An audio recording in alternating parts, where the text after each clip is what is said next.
Donc là, j'ai ouvert Safari, comme on peut voir ici en haut, dans le coin, hein, à droite de la pomme. Donc Safari, pour illustrer comment je peux manipuler un objet, une fenêtre. OK? Donc, si je veux déplacer la fenêtre, il faut invariablement que je clique en gardant le doigt sur ma souris. Là, à ce moment-là, c'est comme si je prenais un objet puis je serrais la main sur cet objet-là. Mettons, je prends une poignée de porte, je tiens la poignée de porte avec ma main, je peux ouvrir, fermer la porte. OK? Donc, c'est ça que ça me permet de faire quand je tiens enfoncé le bouton de ma souris. C'est comme si je serrais le poing. Peu importe ce que dans ma main, j'ai serré le poing, je peux faire ce que je veux avec. Donc, je le déplace. Mais évidemment, si je veux prendre un autre objet, il faut que je desserre le poing. Donc, il faut que je lâche le bouton de la souris. Puis là, je vais pouvoir me déplacer, aller ailleurs. OK? Mettons ici dans le coin. Puis là, on voit que mon objet souris, mon curseur, il s'est transformé en double flèche diagonale. Ça, c'est pour me dire que je peux agrandir puis rapetisser cette fenêtre-là. Donc, là, si je me déplace, oups, je perds ma double flèche diagonale. Hein, ma double flèche arrive juste quand je suis sur la frontière de l'objet. Donc, je suis à la frontière de l'objet. Si je tiens mon bouton de souris enfoncé, qu'est-ce qui se passe? C'est comme si je fermais ma main sur un objet, donc sur une poignée de porte. Je peux tourner la poignée puis entrer dans la pièce. Ou si je ferme ma main sur un couteau, je peux prendre ce couteau-là, couper de la viande. Hein? Si je ferme pas ma main, même si j'ai ma main sur le couteau, je pourrais pas couper de la viande. Donc, il faut absolument que je tienne mon bouton de souris enfoncé. C'est ça qui me permet de prendre un objet. OK? Puis ce que j'appelle un objet, dans ce cas-ci, c'est la fenêtre. Ça pourrait être un curseur, ça pourrait être un élément graphique. On voit que sur un Mac, contrairement à Windows, les barres de curseur, ici, les barres de navigation, apparaissent seulement quand on a commencé à se déplacer. OK? Puis après, ils disparaissent. Donc, c'est important d'utiliser la souris ou le trackpad avec un geste du doigt pour commencer un déplacement de l'objet. Et ça va déplacer l'objet qui est sélectionné. Donc là, en ce moment, c'est ma fenêtre Apple qui est sélectionnée parce que c'est le site d'Apple. Si je commence à jouer en frottant mon doigt sur la souris, je vois que la bande de côté va apparaître ou disparaître. Et si je me dirige vis-à-vis, donc juste au-dessus de la bande, elle va rester permanente. Il faut que je laisse ma souris vis-à-vis la bande pour qu'elle reste visible. À la minute que je vais sortir de la bande, ma souris, mon curseur, à la minute que je vais le sortir de la bande, elle va disparaître. Donc, j'en ai évidemment deux. J'en ai une pour verticale et j'en ai un autre pour des déplacements horizontaux. Les deux réagissent de la même façon, c'est-à-dire qu'il faut que mon curseur survole la zone pour qu'elle reste permanente. Puis à la minute que je sors de la zone, elles vont disparaître. OK? Maintenant, comme on l'a vu, on peut déplacer l'objet, la fenêtre elle-même, en la prenant par la barre de titre. On a vu que on pouvait, hein, déjà dans le tour du proprio, que si on clique sur la touche commande, qui est la touche tout de suite à gauche de ma barre d'espacement, puis qu'on clique dans le titre, ben, ça va nous donner des informations de plus. Là, on est dans une fenêtre web, donc ça me donne une information sur l'adresse web où je suis en ce moment.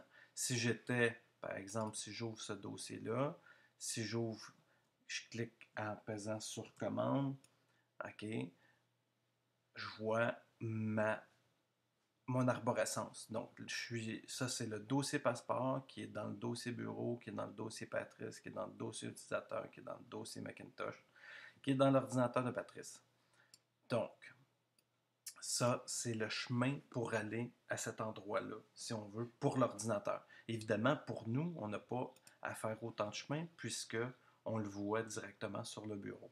Mais pour l'ordinateur, le bureau qu'on a là sous les yeux, bien pour l'ordinateur, le bureau, donc, il est dans Patrice, dans l'utilisateur, dans Macintosh HD, dans l'ordinateur de Patrice. OK? Ça, c'est sa façon à lui de le situer. OK? Donc, si je bouge mon doigt de droite à gauche sur ma souris, ben, les curseurs apparaissent, puis mon image commence à se déplacer de droite à gauche. Comme on peut le voir, l'image en ce moment, si je m'en vais dans le coin, okay, que je clique sur le coin de ma page et que je maintiens ma souris, mon bouton enfoncé, je peux agrandir ma page. Après, rendu à ce stade-ci, on voit que quand j'agrandis, les éléments prennent de la distance les uns par rapport aux autres, mais disparaissent pas ou grossissent pas.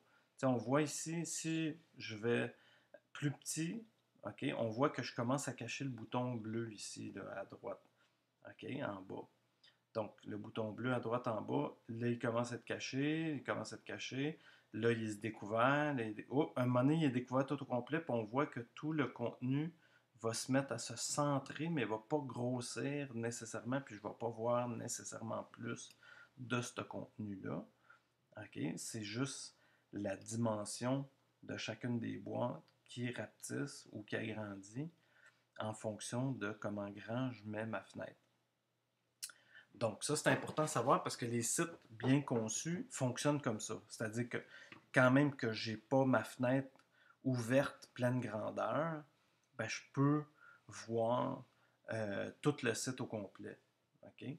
Parce que des fois, ça peut être pratique justement d'avoir une zone sur le bureau, d'avoir une zone claire, qui n'est pas obstruée sur le bureau pour copier des morceaux de la page web, par exemple.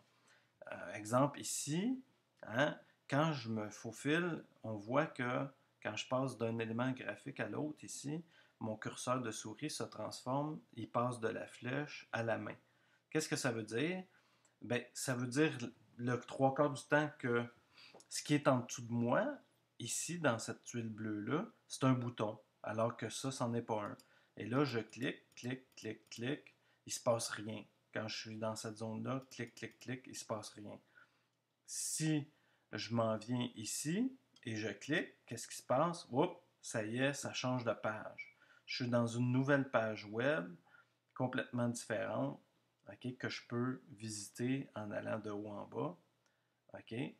Et si on veut revenir à la page précédente, donc on va utiliser la flèche la flèche gauche, pardon, et on va revenir à la même place qu'on était. On voit que le dessin a changé, autant en haut qu'en bas. Okay? Ça arrive des fois, c'est parce que le site est programmé comme ça. Mais on voit que ici, c'est toujours un bouton, puis que là, c'est toujours pas un bouton. Donc ça, c'est vraiment un graphique, alors que ça, c'est un graphique qui est aussi un bouton. Quand j'ai la main, puis que c'est un graphique, je vais pouvoir aussi souvent, OK, cliquer sur l'objet, puis là, c'est comme si je fermais ma main, je garde mon clic enfoncé. Donc, c'est comme si j'avais mis ma main sur un objet et serré la main, le poing. J'ai fermé mon poing pour prendre l'objet. Et là, on voit que la photo suit exactement mon curseur en transparence. OK, ça veut dire que j'ai vraiment saisi l'objet graphique et où je vais le lâcher, donc si je lâche là en ce moment, OK, c'est là que l'objet va se copier. OK, donc ici, j'ai copié l'objet sur mon bureau. OK? Si je refais le même exercice, je clique, je lâche pas mon clic, je tiens mon clic enfoncé sur ma souris et que je me déplace encore, et que cette fois-ci, au lieu de lâcher vis-à-vis l'eau de mon fond d'écran, je m'en vais sur le dossier et là on voit qu'en transparence, il s'est ouvert et je lâche. Alors qu'est-ce que je viens de faire? Je viens de copier cet objet-là, ici, ce bouton-là, je viens de le copier dans mon dossier. Comment je peux voir? Là, il est tout petit. Okay? Si je clique ici puis je me mets en présentation par image. On la voit l'image comme il faut, on voit que c'est bien la même image. Si je me mets en icône, même chose, je vais voir l'image. OK? Une autre façon, moi, que je trouve commode, parce que moi, j'aime bien quand c'est en liste, si j'appuie sur barre d'espacement, ben, ça va me permettre de visualiser l'image vraiment en grand format ici. OK? Fait qu'on a notre image en grand format. Donc, je n'ai pas vraiment besoin de cette image-là dans mon dossier passeport, évidemment. Donc, je vais prendre mon image, je vais l'envoyer dans la corbeille pour m'en débarrasser. Je ferme mon dossier passeport en cliquant sur la pastille rouge. Donc, mon dossier passeport est fermé. Celle-là, on va la garder ici de côté juste pour le fun. OK? Et on va essayer, voir si on clique ailleurs, ici, qu'est-ce qu'on a?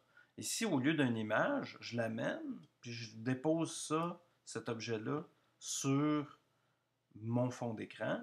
Et là, au lieu d'avoir copié une image, hein, on voit, ça a copié une icône qui me dit que c'est un document, puis j'ai une boussole tout à fait semblable au logo de Safari, la boussole.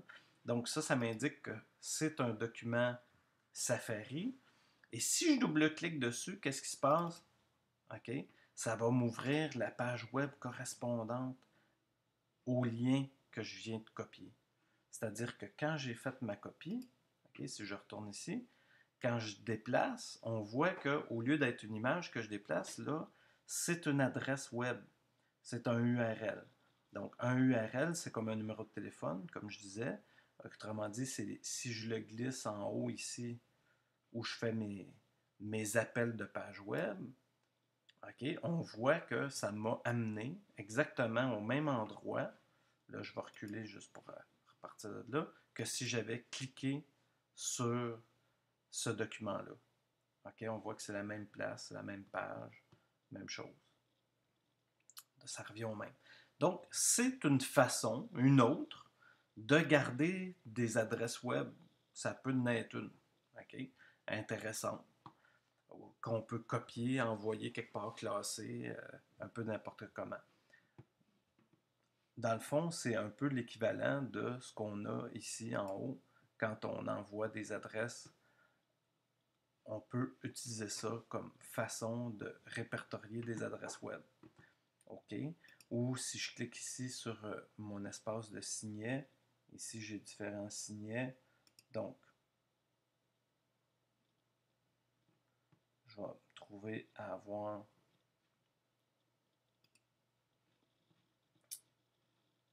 des signets que je peux consulter. Ben, ici, c'est l'équivalent. C'est pareil comme si je m'étais fait un signet d'une page web que je veux consulter ultérieurement. Donc, j'ai mon signet qui est là. Je peux consulter cette page web-là à volonté, n'importe quand. Donc, on n'aura pas besoin de ça. Fait qu'on voit qu'on peut copier des images, copier des liens. OK, ça peut être, tantôt j'ai fait un bouton, là ça pourrait être du bouton là. Là, on voit ici que le lien, il y a même un titre, il s'appelle Watch de vidéo. OK, fait que je peux l'envoyer là, comme l'autre. OK, sur mon bureau. Et si je double-clique dessus, hein, qu'est-ce qui arrive? Il me déclenche un vidéo. iPhone 5S is our most refined iPhone to date. It is meticulously designed, engineered and crafted. But it's a... Bon, choix de vidéo. Si je clique sur le bouton, ben, sans surprise, on se ramasse. iPhone 5S is our most refined. On se ramasse exactement au même endroit. OK? Donc, ça revient exactement même si je clique là ou si je clique là-dessus. Donc, ça peut être un lien, un archive. Si je veux garder ce lien-là en banque, je pourrais me faire un dossier puis le mettre dedans, puis l'échanger, l'envoyer à quelqu'un par courriel aussi, par exemple. Donc, c'est une bonne façon de garder une trace, si on veut, d'une adresse qu'on veut conserver. Comme on l'a vu, tantôt, quand je partais du coin, hein, j'ai mes deux flèches, et si je ne lâche pas mon clic, je peux changer le format de ma page. Si je reste sur la frontière, là, on voit que les deux flèches, ils sont vraiment sur l'horizontale et je vais rapetisser ou agrandir uniquement à l'horizontale. Même chose si je m'en vais en bas. Là, mes deux flèches sont verticales uniquement. Je vais affecter la proportion de ma page seulement que sur la verticale, dans ce cas-ci, ou l'horizontale, dans ce cas-là. Et c'est ce qui m'amène à utiliser la pastille verte ici, parce que ça va me ramener à mon format d'origine. Et normalement, si je reclique dessus, ça va le ramener au format que j'ai créé. Donc, des fois, pour gagner de l'espace, parce qu'on veut effectuer des travaux qui nécessitent qu'on ait à utiliser plus qu'un document. Par exemple, ici, j'ai une page web ouverte. Si j'en ouvrais une deuxième, par exemple en allant dans Fichier, en faisant une nouvelle fenêtre, mettons que je veux consulter plus qu'un site web à la fois, on va dire Canadian Tire, peut-être, mettons. Bon, Canadian Tire. Donc là, je suis dans le site canadiantire.ca. OK, j'ai pas besoin de voir tout le site au complet, supposons. Puis ça fait mon affaire de savoir qu'en arrière, j'ai mon autre page de Apple d'ouverte. OK? Donc ici, comme on peut voir, la page qui va être fonctionnelle par rapport à mes mouvements de doigts sur ma souris, sur mon espace de souris, okay, qui est comme un mini trackpad, c'est la fenêtre qui est sélectionnée. Donc, on voit ici que le top de ma fenêtre est gris foncé, alors que lui est gris pâle.